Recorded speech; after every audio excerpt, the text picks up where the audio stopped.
ابو ہریرہ رضی اللہ عنہ نے کہا، میں تم سے ایک ایسی حدیث بیان کروں گا جو آپ نے اس گھر میں بیان فرمائی تھی، اور اس وقت میرے اور آپ کے سوا کوئی تیسرا شخص نہ تھا۔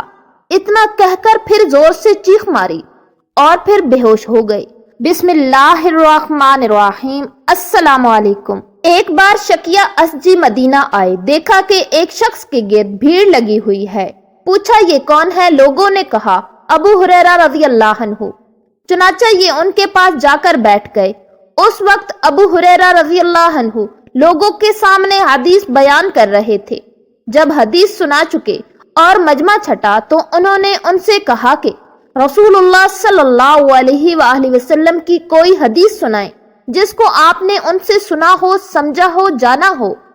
ابو ہریرہ رضی اللہ عنہ نے کہا، ایسی ہی حدیث بیان کروں گا۔ یہ کہا اور چیخ مار کر بے ہوش ہو گئے۔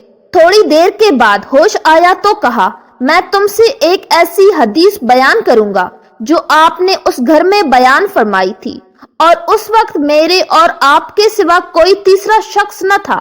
اتنا کہہ کر پھر زور سے چیخ ماری اور پھر بے ہوش ہو گئی۔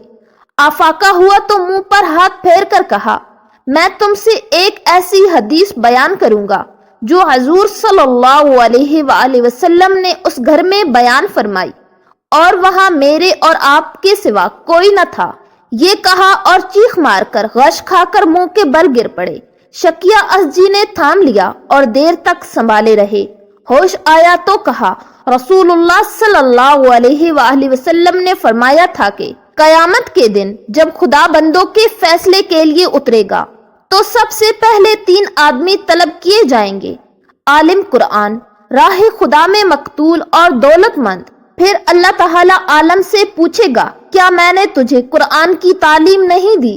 وہ کہے گا، ہاں خدایا۔ اللہ تعالیٰ فرمائے گا، تم نے اس پر کیا عمل کیا؟ وہ کہے گا، خدایا رات دن اسی کی تلاوت کرتا تھا۔ خدا فرمائے گا، تو جھوٹا ہے، تو اس لیے تلاوت کرتا کہ لوگ تجھے قاری کا خطاب دیں، چنانچہ خطاب دے دیا گیا۔ پھر دولت مند سے سوال کرے گا، میں نے تجھ کو غنی کر کے لوگوں کی احتیاج سے بے نیاز کر دیا تھا۔ وہ کہے گا، ہاں خدایا۔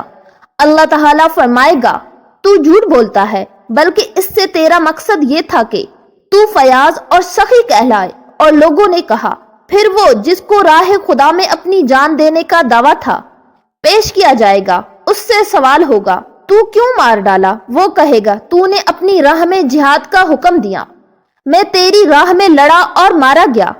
خدا فرمائے گا، تو جھوٹ بولتا ہے، بلکہ تو چاہتا تھا کہ دنیا میں جری اور بہادر کہلائے۔ تو یہ کہا جا چکا۔ یہ حدیث بیان کر کے رسول اللہ صلی اللہ علیہ وآلہ وسلم نے میرے زانوں پر ہاتھ مار کر فرمایا، ابو ہریرہ رضی اللہ عنہ، سب سے پہلے انہی تینوں سے جہنم کی آگ بھڑکائی جائے گی۔